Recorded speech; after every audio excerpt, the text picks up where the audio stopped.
right, then we are ready to call the meeting to order. May I have a roll call, please? Keith Crispell said he will be late. Rosendahl? Here. Graham? Here. Harris? Here. Javier Wright? Here. Richard? Here. Right. And Keith is logging in right now, so. Okay. Give him a sec. Look at that, we're all here. Good time. Yeah. Okay, we'd like to welcome everyone out. Please stand and join us in the Pledge of Allegiance.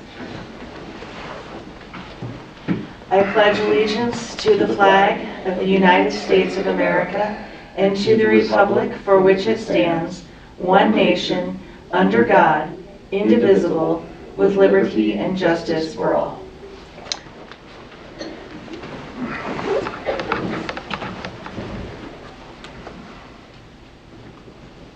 All right, so we're on to our next agenda, public comment. Assuming we have no one signed up. There was none a moment ago, but I'll make Go the double check check. for a start.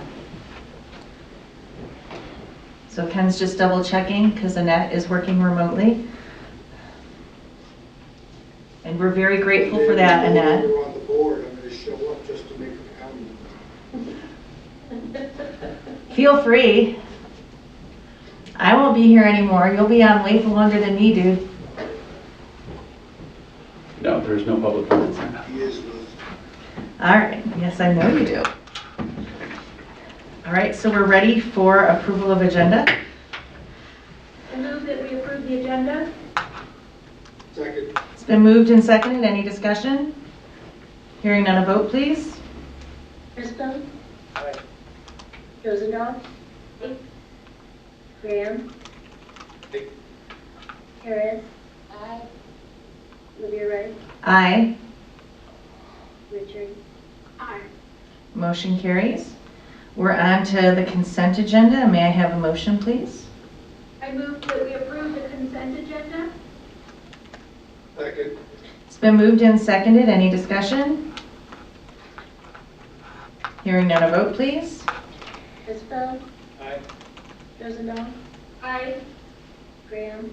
Aye. Harris? Aye. Javier Wright? Aye. Richard? Aye. Motion carries. We're now on to our action items. Our first action item is the MOU exploration. May I have a motion, please? I move that we request that our executive director explore MOU opportunities with school districts and existing and potential brick and mortar schools. Second. It's been moved and seconded. Ken, did you want to provide additional discussion? Yes, as the board is aware, we have 4 brick and mortar schools in the state. We've had another election cycle with board changes in almost all of those, significant board changes in almost all of those districts. And of course, we have ongoing dialogue with potential school partners. Because of our present legislative reality, we cannot authorize a new bricks and mortar school if one were to present itself without an MOU. And because of the election changes over the past few months, I think we have an opportunity for meaningful discussion with some of the districts in which we already have schools to perhaps sign MOUs with those districts. So while we wouldn't sign an MOU without the board approving it, of course, and while if it were a new bricks and mortar conversation, there would still be the application review and board approval process, a necessary first step there would be an MOU. So I'm seeking the board's approval to entertain MOU conversations with school districts to kind of get that process moving. Any questions for Ken on that?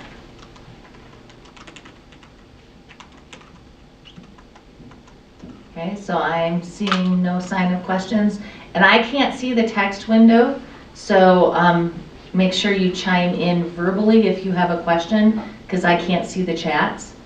But I'm seeing none, so then we will call for a vote, please. Crispell? Aye. Rosendahl?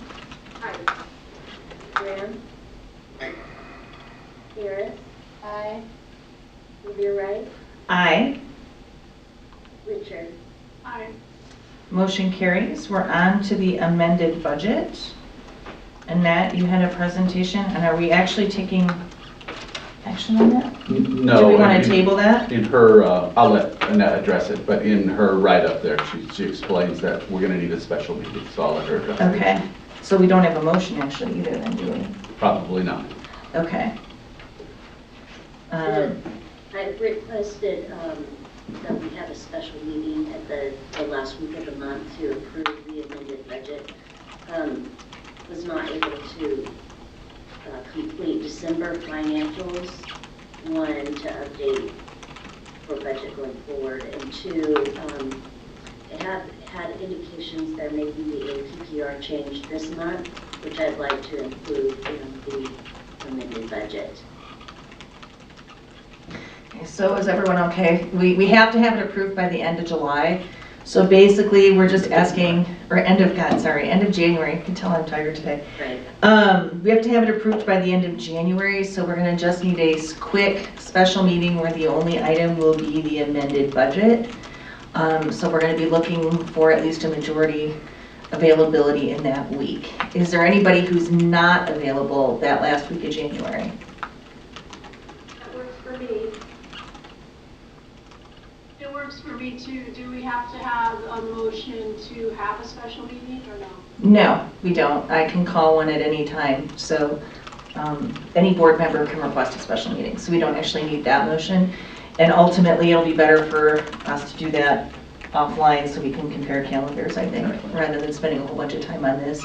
So I can do it sometime that week. Bethany can do it. You can do it. Do we have at least one more person who knows they'll be around that week? Just in case, I never know who's out on vacations and stuff, so. I'm around, it just depends on the day. Okay, I know I'm in interviews all day on that Friday, okay, otherwise it's kind of hit or miss depending on the time. okay. Okay. I can do, I'm sorry, I can do all day Monday and late Tuesday. Okay. So what we can do, Annette, is once you're feeling a little better, send something out to ask people what their availabilities are that week. And then whenever you find a quorum, that's good. You may not be able to get all 6 of us, and that's okay, but you'll need a quorum to approve it. Okay. So then we're okay on item B, and we'd had most of the major pieces other than the PPR change that we won't know until the end of the month. We've already had a discussion about anyway. So now we're on to item C, establishment of board standing committees. Can I have a motion, please? I move that we establish Board of Directors Standing Committee for Finance and New School Application Review. Do we have a second? I think Second. Sounds like we had 3 seconds, so we're good. Okay, so this was an item I put in based on our discussion around some of the schools last meeting. This is kind of an extension of that discussion as we've grown as an organization. We've had ad hoc committees, you know, when we were doing hiring processes or contract negotiations or some of those things. We've had a smaller amount, you know, 2 members of the board form a committee to be able to work on those things in a smaller group and then bring the product back to the board. This is a really common practice in the school districts. Anybody who's on the school board, John can tell you, you end up on, this is one of the many things he's assigned to. But it allows the board to be more engaged in some of those things. And I think especially with the structure of our organization, we need more of that. I thought of some other ones too, but I thought maybe we should start small and start with 2 areas that are kind of obvious because we have the fiduciary responsibility for the finance component. And then looking at those school applications, being able to be a little more involved in that process earlier on. So what do people think?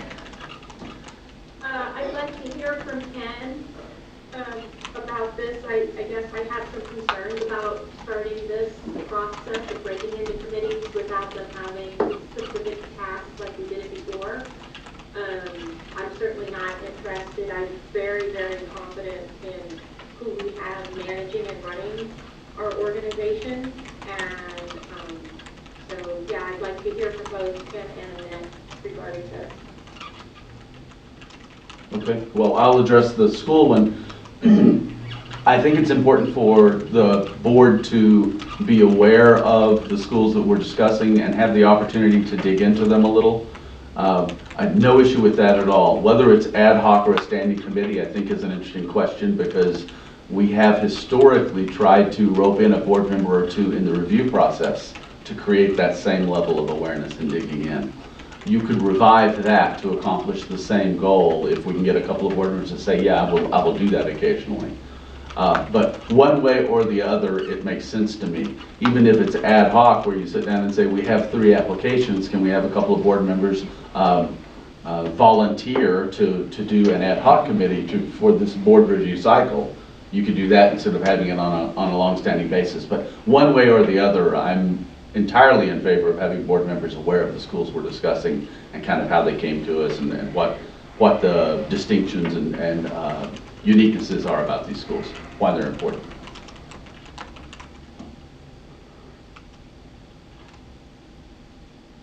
I agree with having, excuse my voice, but ad hocs for the application process, ad hoc committee, because it's not something that will be going 12 months.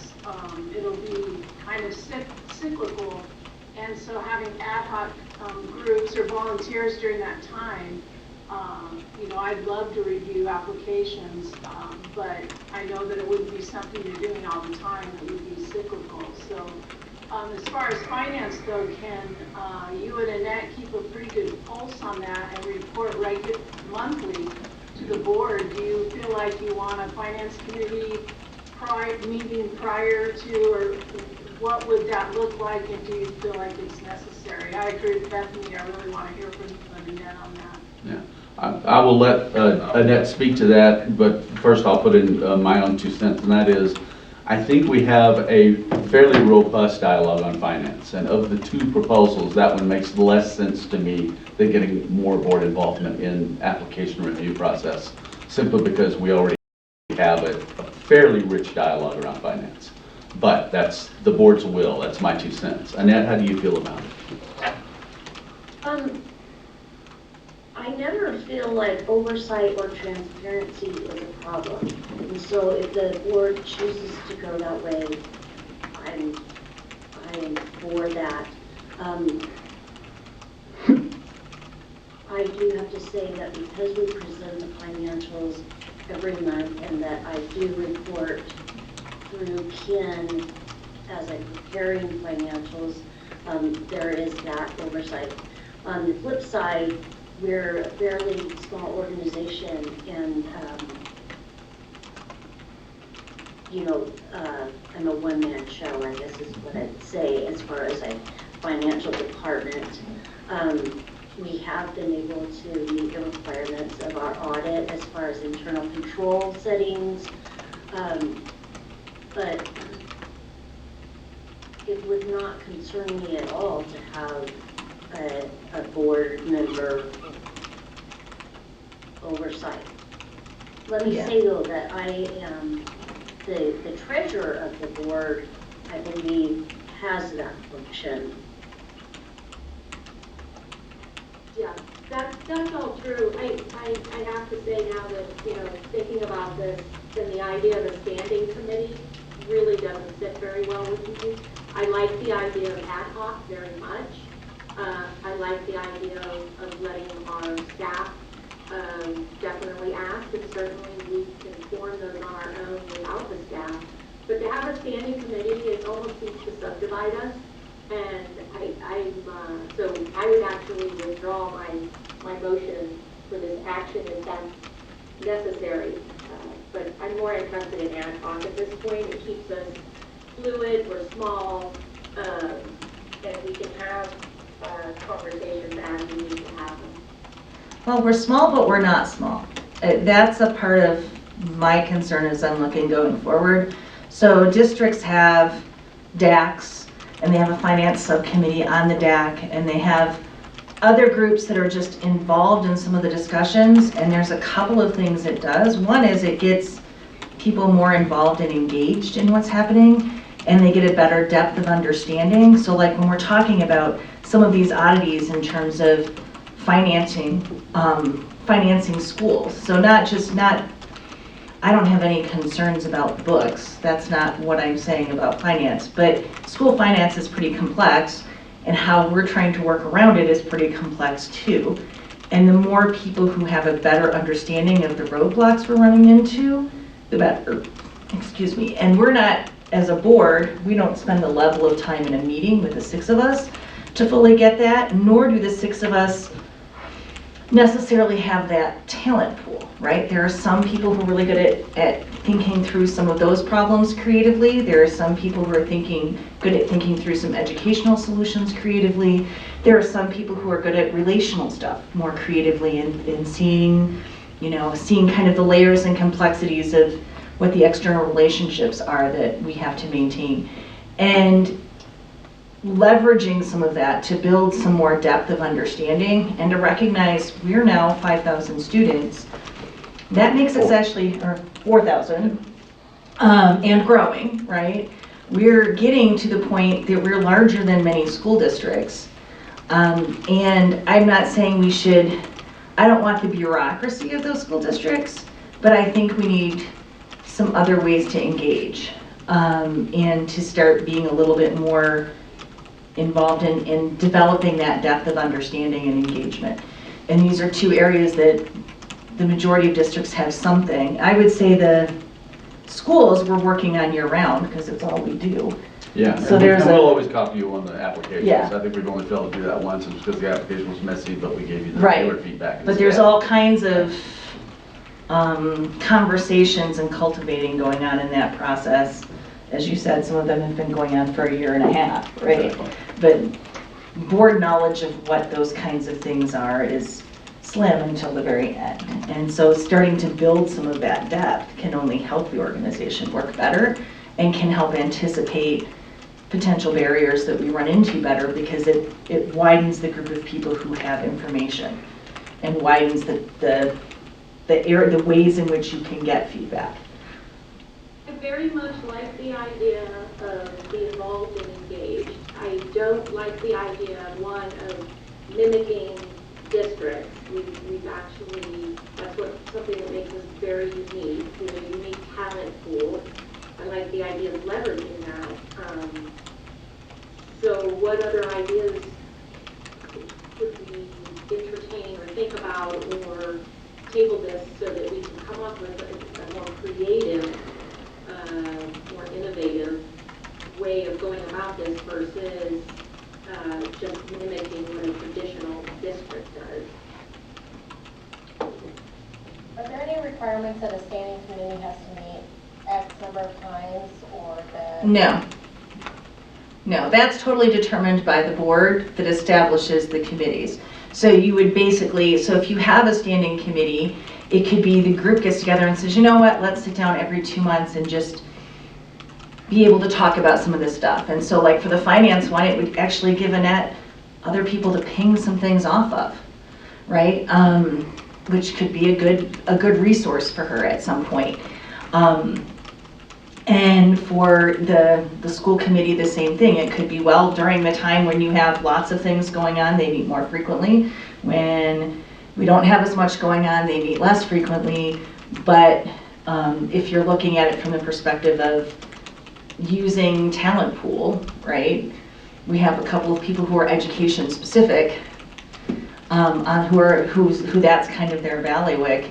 And so having them specifically be involved in those pieces versus someone maybe who's more legislatively oriented in a legislative one, and someone who's more finance oriented in the finance one, lets us leverage some of that.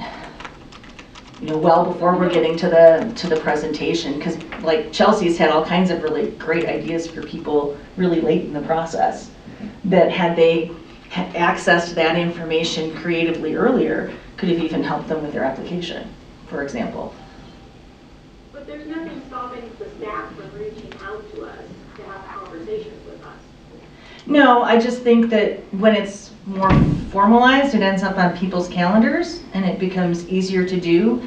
And there's also a difference between the board saying, hey, we'd like to task you with this as a fellow board member in terms of commitment and understanding, also in terms of the weight that those conversations have is different than if it's Ken doing a one-off phone call with me, or with Bethany or something like that. And so there's also just a difference because it's a board acknowledged, hey, we'd like you to hear this person's input. It doesn't mean that person's input gets to override anything either, because only the full board can do that by a majority in an open meeting.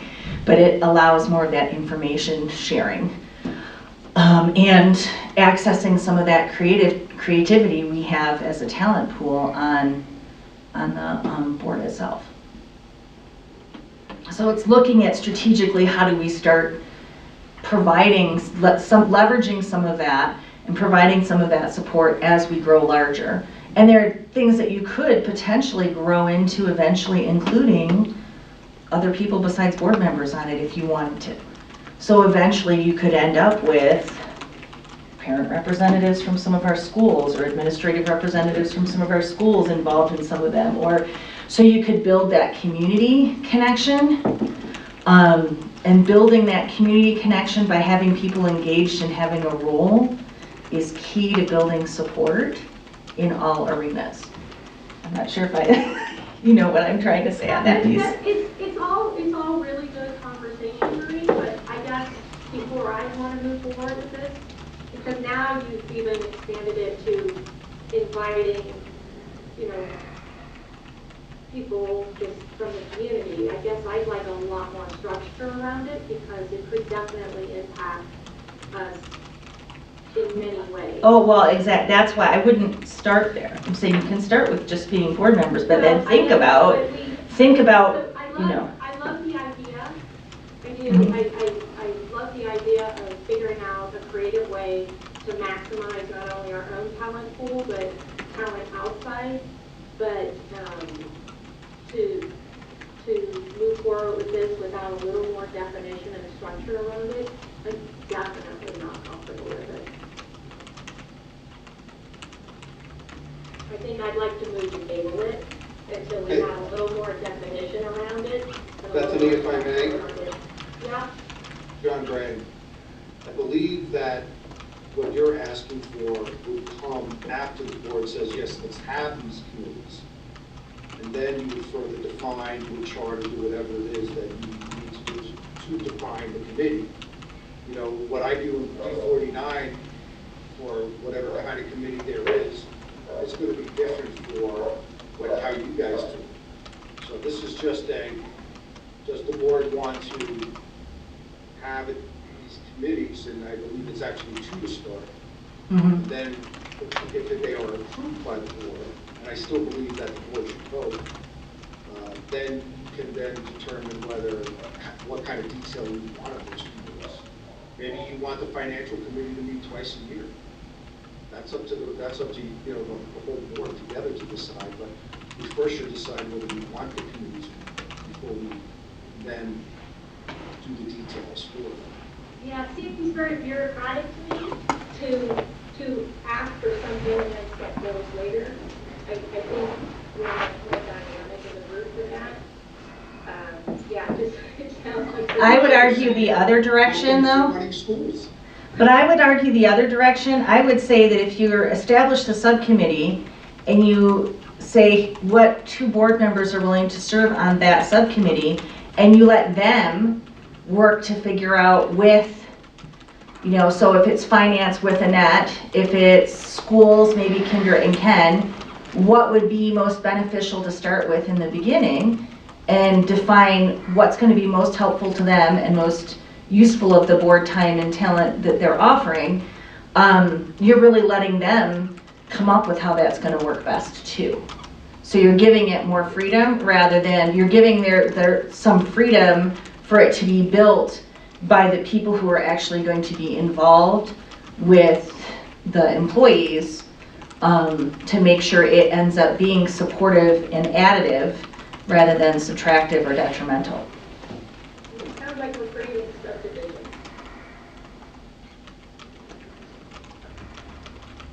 I would say it's not actually a subdivision, it's it is a board of 6, I believe, right? Yep, And it's assigning, because you can't you can't have more than have 3, a or more than 2. majority attend any of these things. You're basically saying, we're assigning 2 members of the board to participate in this, so the rest of us don't have to. And then when, the committee gives a once or twice a year update, some of the committees that I have on the District 49 board are parent-led, they're community-led. They are district employee-led. And there's just a liaison from the board that is a part of that committee. And the board itself is not doing the work, but the board, the two members of the board are giving guidance, saying, this is what the board is looking for. I think This is what the board's not looking for. I mean, running a school district is a bureaucracy. Ken does it very well. It reached a point where, 5,000, pretty soon we'll be more than 5,000 students, could be 10,000 students. And the board oversight, subcommittees are required to make sure that the board is getting the information that they need. We run ourselves more like a business, and I prefer a business mindset over this traditional bureaucracy type mindset. Liz, what do you think? I totally agree. I think we have to be careful not to become bureaucratic and not to mimic districts. I think the whole reason Erboces is there is because of the need. And the fact that we're growing demonstrates that need, and we're different. We don't need to mimic the same things. I mean, I've served in school districts as a superintendent where they've had multiple committees on the board, and you spend 90% of the time bringing that committee up to speed. That's your meeting. And then you do it again in the board meeting. And the committee very rarely has the ability to dig deep because they're not an employee. They're not paid to do that job.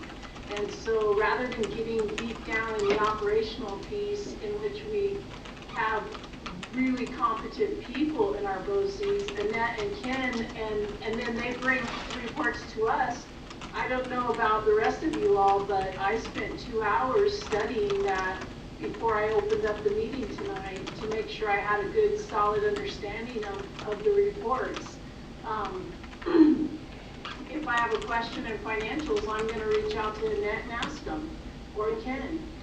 So I don't know how beneficial for us at this point committees are, because we don't have brick and mortar schools for all 4,000 students. So many are online. We're very, very unique. So I think I just reject being bureaucratic about it.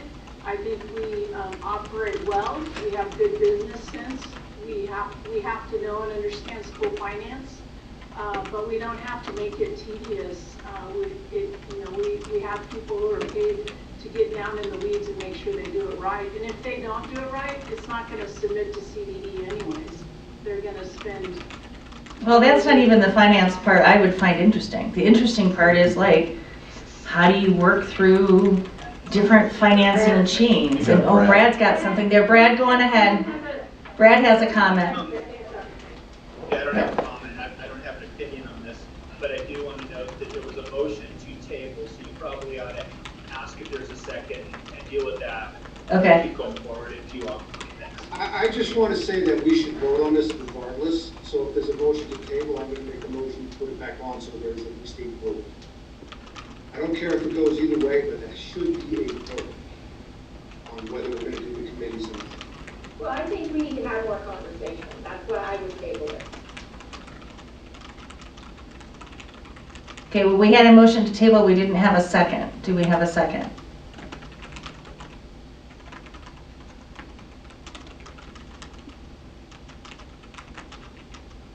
Okay, so because we don't have a second, then the motion to table dies. Correct?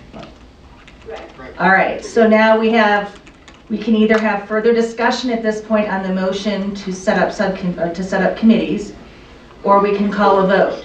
So, well, I wanted to see first, we have a couple of board members we haven't heard from, so let's make sure there was Chelsea and Crispell, we haven't heard from, so I want to make sure neither of them had anything to add first. It's harder with it being virtual to make sure we didn't cut anybody off. No, I don't have anything to add. Chelsea, what about you? No, nothing at this point. Okay. All right, so then we will vote for the motion as it stands now, and then if we want to have further discussion in another meeting, we can add it as an agenda meeting for further discussion. But for now, it's a vote to see if we're going to establish the committees. So Annette, can you call the vote, please? Christabel, Nay. Rosendahl, No. Graham, No. Harris, No. Livia Wright, Yes. Richard. No. And motion fails. Thank you, everybody. We are on to discussions, item 5A, legislative issues and updates. Hi, good afternoon. Can you all hear me? Yep. Great. Amy Atwood, contract lobbyist. Well, today for me is the last day of summer because session starts tomorrow. So we start our 120-day run tomorrow. Think about it as a crescendo where it just builds and builds and builds and builds until May 11th, and then it stops. So it starts off slow, and bills will begin to be introduced tomorrow. The big issues, particularly in education, are funding and special education, both Tier A and Tier B, are being looked at, seriously being looked at, to right-size special ed funding to what is actually spent. The mill levy match is right now looks like it's moving forward out of the school finance committee. And then how to calculate poverty is also on the table as a bill for a study to look at outside of free and reduced lunch. What are other ways that poverty can be assessed? Many districts feel like they're leaving money on the table because families don't fill out the forms for free and reduced lunch. Assessments and transition back into assessments is definitely coming forward. Lots of negotiations on that, on how to do it so that districts are still held accountable and they can still show growth, or the growth is still measured. State board doesn't want to see another year go by, and other stakeholders don't either, where growth isn't measured. When we look at a session like this where we're in an election year, we've had redistricting. Just today, there has been 3 candidates have announced because Representative Congressman Perlmutter, he resigned or is not going to run. So the cascade effect that opened up because his seat now, legislators running for that, and there are other legislators running, stacking up when all the seats open. So there's still a lot of moving parts. Also, legislators will be looking at what kind of legislation they want to vote for with their new districts in mind. Districts did tighten up. We looked down just in Colorado Springs downtown district really tightened up. It's within 3 points either direction, and it had always been a solid D seat. So in years like this, when the majority party polling doesn't look as strong, typically that party will pull back a little bit, but this year they're not going to pull back. They feel that this is the majority party, that this is the last year that they'll have a trifecta, so they really need to push through some of these policies. And there seems to be the money to do it too this year. With the ARPA money that has come in, the chairman of the Joint Budget Committee said there is money in corners that we didn't even know that we had the corners. So they're finding money because of ARPA, and the state is doing so well. And with that will come a lot of fighting. When there isn't a lot of money, there isn't as much fighting or infighting. But when you have billions of dollars, like $3 billion more to spend,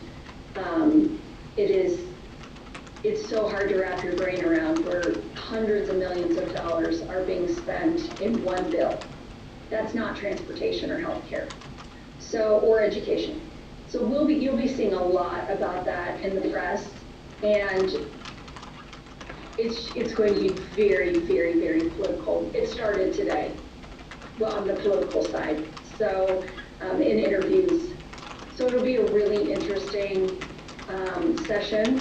Education doesn't seem to, there's always contentious stuff, but a lot in the education arena are kind of rowing in the same direction when it comes to assessments, calculating poverty, special education, which I think is higher on everyone. So that's my update. You will start to get, I will forward to Annette the bill tracker link so that you can keep that in your favorite, and that gets updated every day as bills come out. We read those bills and we'll put them in the tracker. And I'll bring forward during meetings those that we may want to take a position on or that will impact a multi-district online. Are there any questions?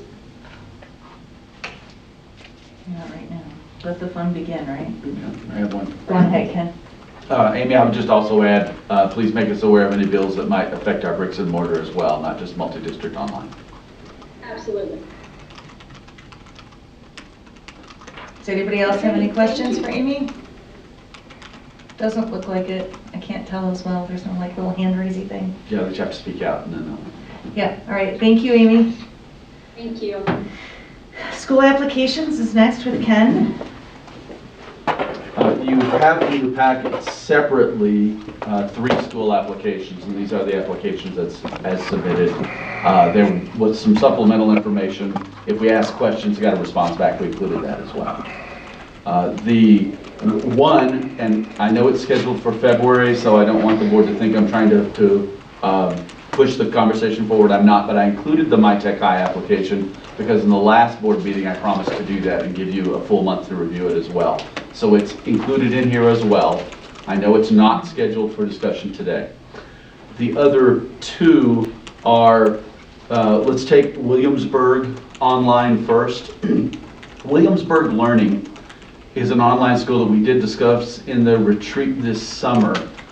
So it's been on the table for a while. I'll remind the board that initially they started with a homeschool enrichment program with us. Yep. It was a toe in the water, and that was what it was described as at the time, for them to become familiar both with the market and to see how much parental interest there was in Colorado in their particular curriculum set. They offered most of the same curriculum in that homeschool enrichment program. It's a very small, 10 students or so. They're satisfied that there was interest. They're satisfied the Colorado market makes sense. We're satisfied that their curriculum looks robust. So they have submitted, they've followed that on with what they initially intended to do, which was a multi-district online school application. We had 5 reviewers of the application, and unanimously they suggested that it move forward for approval. You have the full application here. Happy to entertain any questions, but you also have obviously a month to review it. And please get back with us if you have questions or want more information about this school.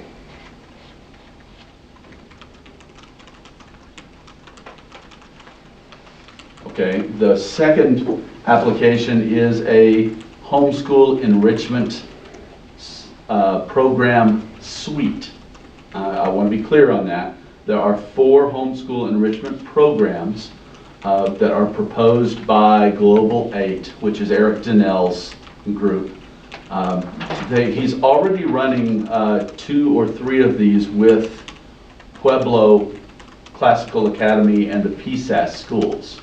But as he's defining those programs for that school, and as far as I know, well, and I have asked, last I knew, they're happy with what he's doing there. They asked him to do this for them. He'd like to make those same program models available to other schools across the state, which is where we can help take it beyond Pueblo Classical Academy. So this application actually was very thorough for a homeschool enrichment program. It's probably the, well, no. It was thorough, which made me very happy. Again, all 5 reviewers recommended that we move forward with this. It's a well-defined program, and the fact that they're already running some of this gives me some confidence that they know what they're doing and that they're going to continue to build on that. So this is more of an extension of the Pueblo programs further into the state, into the Colorado Springs area primarily. Happy to entertain questions about that now. Also happy you have a month here, happy to entertain any questions you have as you've read through it and as you delve into it a bit. I was happy to see that we had the answers to the questions from the reviewers, so that was good. And then looking over it, there are other programs that I know homeschool students, especially high school students, would want to be part of. Are they, I couldn't tell from the application, but is he willing to expand, have other MOUs with other groups? You know, you think of health services programs, just other programs that homeschool students might be interested in. Is he willing to expand that? And was that in the application? Did I miss it? So I won't commit for someone else. But we could certainly put the question out there if we believe there's a community and perhaps an industry connection that would be of interest. I can tell you that he's taken a pretty entrepreneurial approach to this, and so my high confidence would be yes, he would entertain a conversation. But again, I wouldn't say yes unless we had a firm idea on the table and actually had a conversation with him. Yeah, and some of them homeschool I think what students. he's got is great.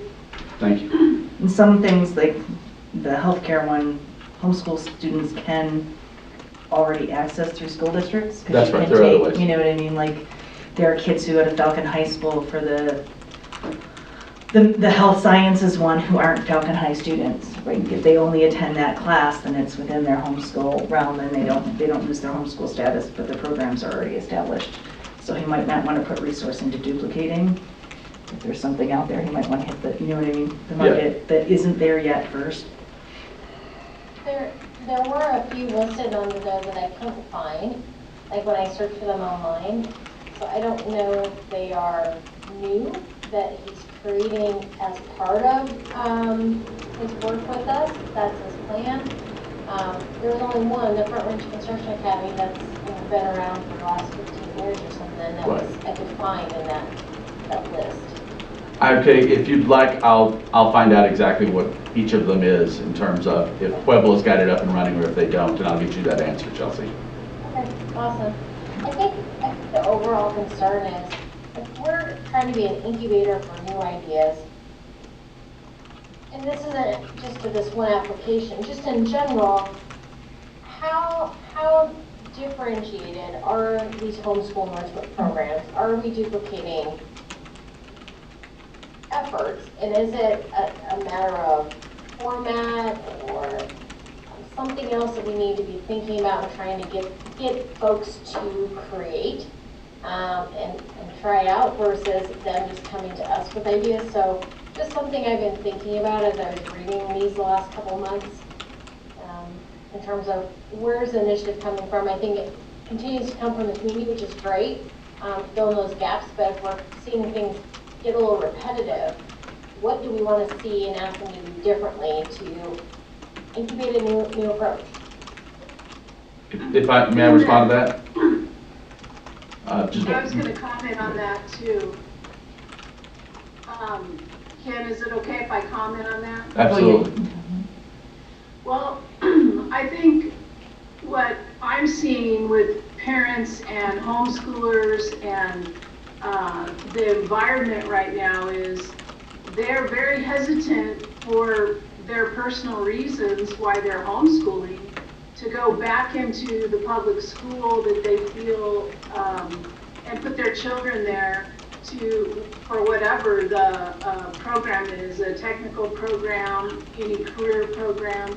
And so they are looking for the innovation that we're talking about, to have a program that's designed just for them and that other homeschool kids can come to and they can integrate together rather than going back into the schools. I mean, they've pulled out of the schools, many of them, for very purposeful reasons, and they don't want to go back into the building even for an hour, hour and a half. Sounds strange to some people, but to the others who are, who've worked a lot with homeschool parents, they are looking for something that is unique and something that is for homeschool students to integrate into the communities and into, directly into a business field or a technical field and do even more than what a school classroom could provide for them or a college classroom.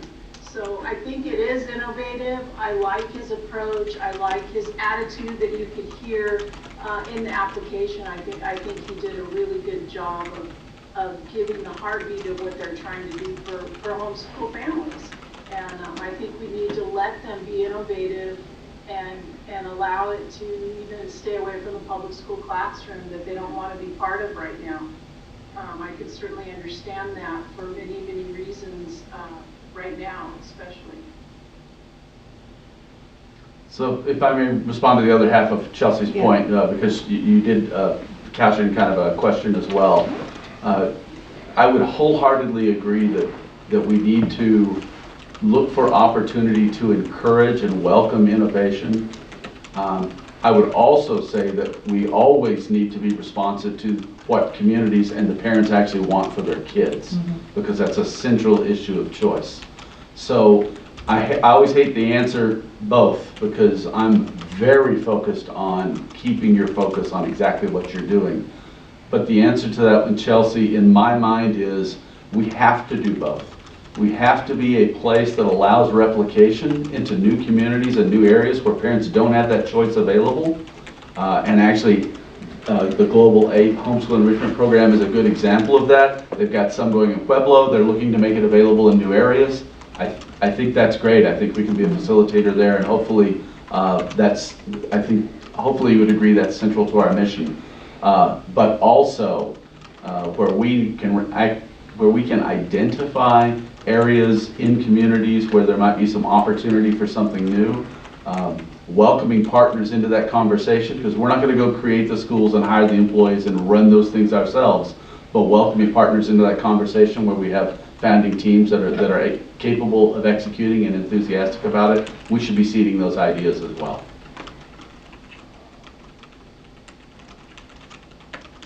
So does anybody have any more questions or comments on the two that are here today? Hearing none, hearing none, hearing none. Okay, that should be long enough. Then we're going to say thank you, Ken, for that. And we're going to move on to the online school presentations. Kendra and Suzanne and Nicole, and I'm not sure who else is on for those. For those as well. So I will go ahead and introduce. The BOCES used to require monthly board reports from our schools, and now with the increase in our schools, we felt it more effective to actually have them present to you. So we will now require that all present to the board mid-year, and our two online schools will present to you first. So today we have Nicole Tiley, who is our head of school for Stride, and she will present for Colorado Preparatory Academy and Pikes Peak Online School. Nicole, would you like to start your presentation? Sure. Can everyone hear me okay? Yep. Yes. Great. Can you guys see the presentation? Yes. Okay, awesome. Thank you so much. So the first information is our enrollment information. At Colorado Preparatory Academy, our October count was 2,823 students. At Pikes Peak Online School, our enrollment was 386. You guys can see in the slides what we were projected at and what that 10% of the projection would be.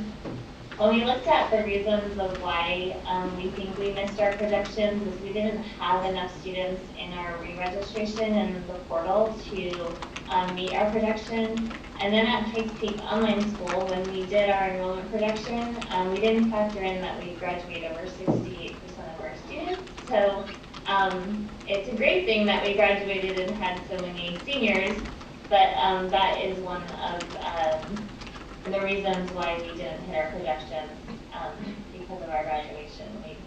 And we have a population of fifth year seniors there at that school. The next slide is our proficiency. So overall at CPA, our math proficiency is 43%, meaning 43% of our students are advanced or proficient on our STAR assessment. And in reading, our proficiency overall was 54%. And then at Pikes Peak, our proficiency in math was 25% of our students entered proficient on grade level. And in reading, 35% of our students entered proficient on grade level. We do have a robust NQESS process, which means that we have students working in intervention labs, and we progress monitor students every 6 weeks to make sure that they're meeting growth in our school. And then we create targeted sessions based on that data. The next slide I'm really excited about. When looking at our passing rates and students passing all courses, I would like to note that our semester isn't ended yet. We are still in first semester, so these numbers will continue to go up because we know that sometimes students like to procrastinate. But at this time, all this data is increasing, so we have more students passing year over year, and our overall pass rates are also higher. And I'll let you guys read through that data, but that's something we're really excited about. Some of our student highlights, we had a gingerbread contest, and the students create their gingerbread houses. They write a little story about what inspired them to create their houses, and then we have judges and we give the students awards. So I included a few of our student creations for you to see. We also took 21 students camping in Estes Park on a ambassador retreat. So these are student leaders. We had a retired NFL player there do a leadership presentation and speech with the students. So that's one of our pictures. It was a great trip. And we also do field trips every month. I just sent one of our pumpkin patch. We take students across the entire state on our field trips, and that was just one of our highlights. Kids got to take pumpkins home and decorate for Halloween. Do you guys have any questions?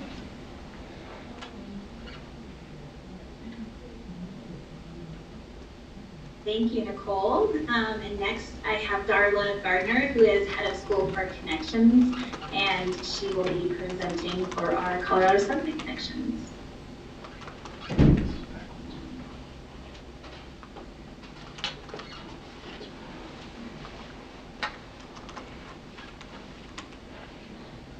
Okay, maybe I'm off mute now. You are, we can hear you now. Okay. Well, I am super excited to be here. Ending our first semester, and I want to thank you for the opportunity to be able to share all about Summit.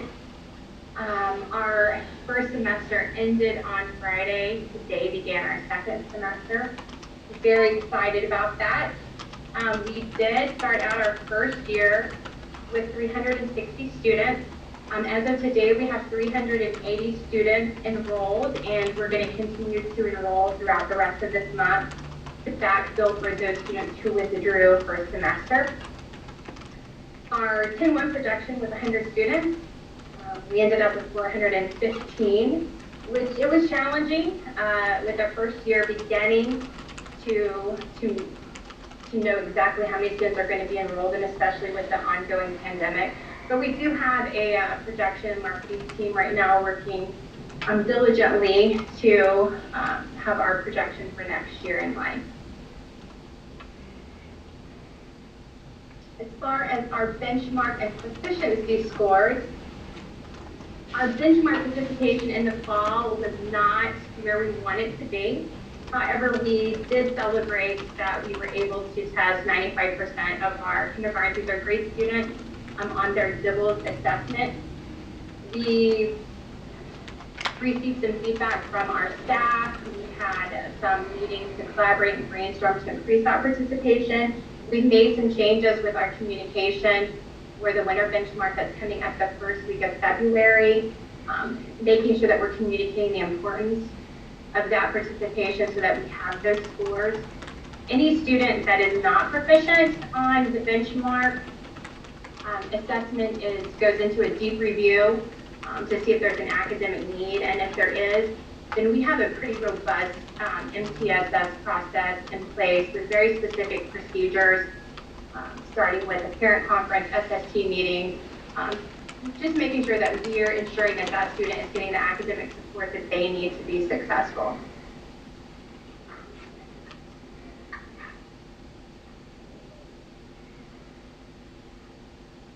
Our passing rate, this is what I'm so excited about. Since our semester did end Friday, today we were able to pull some preliminary data, and we are thrilled because they're looking amazing, and as teachers are finalizing sections, they're only going to continue to rise.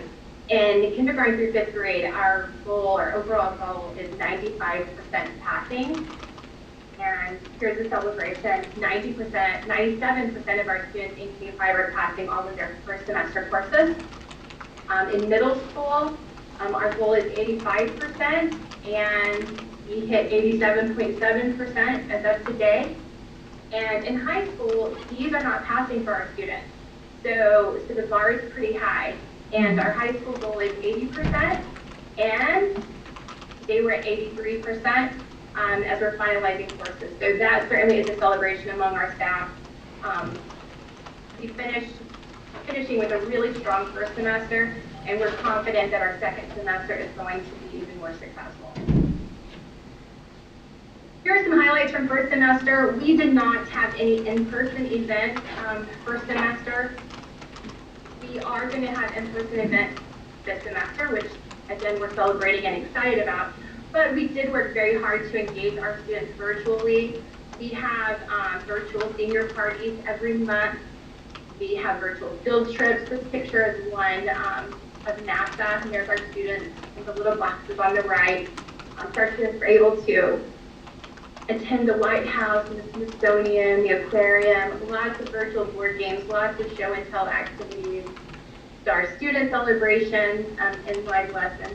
So really lots of virtual events. We do have loads of field trips scheduled for second semester. I believe we have right at 30 right now that are scheduled. Field trips and events, including prom and graduation. So we're really excited to get in person to see all of our students again. And that's all I have for you. Are there any questions?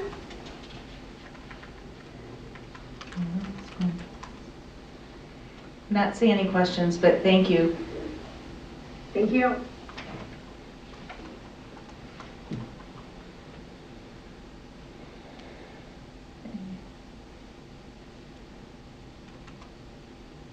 And that's our last school presentation, right? Yes. Okay. That's it for this month, yes. Okay. Thank you very much. We look forward to the next ones as well. Our next item is graduation update. Yes, so in the past couple of years with the COVID-19 pandemic, we have had lots of contingency plans to go along with our graduation, and so we are already being proactive and starting to communicate to the board what the schools are planning as far as graduation celebrations. So this is just a preliminary or tentative plan as things sit right now. We do have all of our schools planning in-person graduations. Some of them are requiring mask mandates based on the location that they are at. This is not a school mandate. This is based on the location that they're going to hold the ceremonies at. Those locations are either in areas where they have mask mandates or those specific locations are requiring mask mandates. So at this time, you can see that we have communicated when and where those ceremonies will be taking place, and we will update you as things change. We just wanted to get that preliminary out there so that you guys had the dates and times available should you wish to attend. Okay, in timeline, we don't have to let you know that piece of it for a while, right? Not until much closer to the graduations. Right, I will plan on giving you another update around March, just in case we've had any changes in location or math. Yeah, the math stuff's gonna be crazy. Whether or not you will be attending as it gets closer. Okay, thank you. Did anyone have any other questions for her on the graduation piece? Then we are done with that item as well. Thank you, Suzanne, and we are on to the Orton scorecard.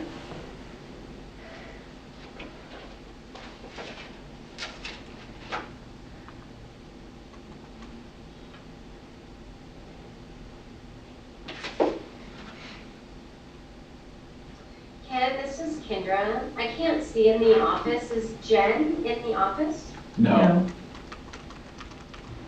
Okay, I will share my screen. My apologies, I'm not exactly sure where Jen is, which makes me really worried about what might have happened to her. So, Orton scorecard. Can everybody hear me okay? Can somebody give me a thumbs up? No, sharing screen, I can't see. I can hear you. Great, thank you. So Orton's scorecard, we did not have all of Orton's information when we were able to present all of the other scorecards last month. So that's how come we're doing Orton a little bit late. So of course, Orton doesn't have a school performance framework because the accountability was on pause, even though this is Orton's second year in operations. We all know that the accountability for CDE was paused, so we don't have a school performance framework.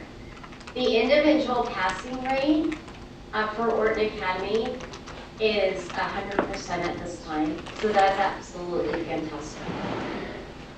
We don't have their growth yet. Of course, we'll have growth data in third quarter, but we do have continuously enrolled student growth. Reading is at 45%. These are students, of course, that were at Orton Academy last year and then also this year.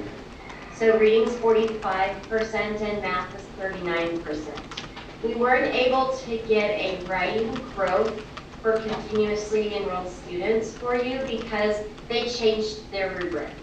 So after their first year of operations, they found out that some of the areas of their writing rubric wasn't working, and so they wanted to update it. And we told them that that was okay. They need to get to a rubric though that's standard for them so that we can start sharing growth data with our board. But at this point in time, we were okay with them updating their rubric so it was better. The beginning of year assessment participation rates, they were at 99%, so they had one student that did not test. Underneath the participation rates, you can see their proficiency. Their proficiency for this year's students is reading is 10%, math is 17%, and writing is 21%. Their academic compliance was 100%.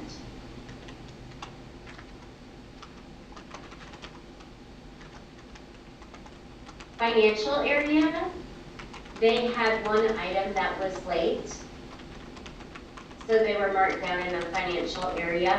I do know that Eric and Cindy both shared with us that they will make sure that they're monitoring deadlines better. In the operations area, they had 2 items that were late, but in leadership compliance, they I got 0 points out of 40 because they had other leadership items late. Do you have any questions on Orton's scorecard? Of course, this is only the first quarter scorecard. As we move along, we'll get more information and fill more information in. So let me know if you have any questions, please.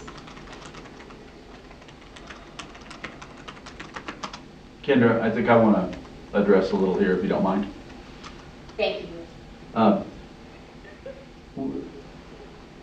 Orton had a really hard first year last year. Number one, they have a very challenging student population. Number two, they started the school in the middle of COVID, which was a very difficult undertaking, particularly for a challenging school. But this is second year.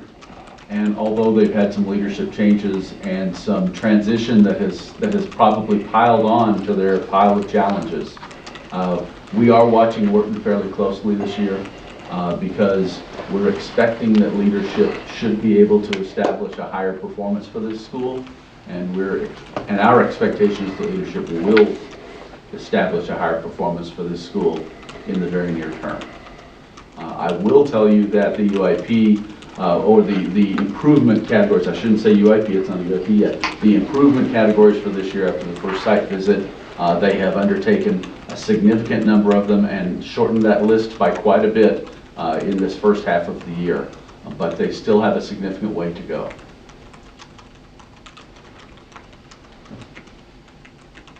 Thank you, Ken.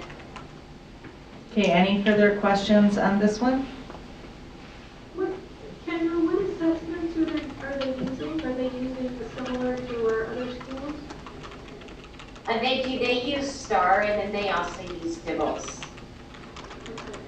And then, of course, the writing rubric, right, which is what a lot of our schools do. And that's what CDE recommends, because there's not really a formalized writing assessment. Do we have some way to, are we going to measure them through the growth then? Yes, ma'am. Okay. Yes, once we hit, because everyone had their beginning of the year assessment in August, September-ish, then we have middle of the year assessments that we do in January, February timeframe. So on third quarter, you'll see this year's growth. And then on fourth quarter scorecard, you'll also see beginning the year to the end of the year growth. And there's nothing we can do from a conversation standpoint to kind of try to establish best practices for schools that are built for children that learn a little differently. I have a dyslexic student, child, adult now.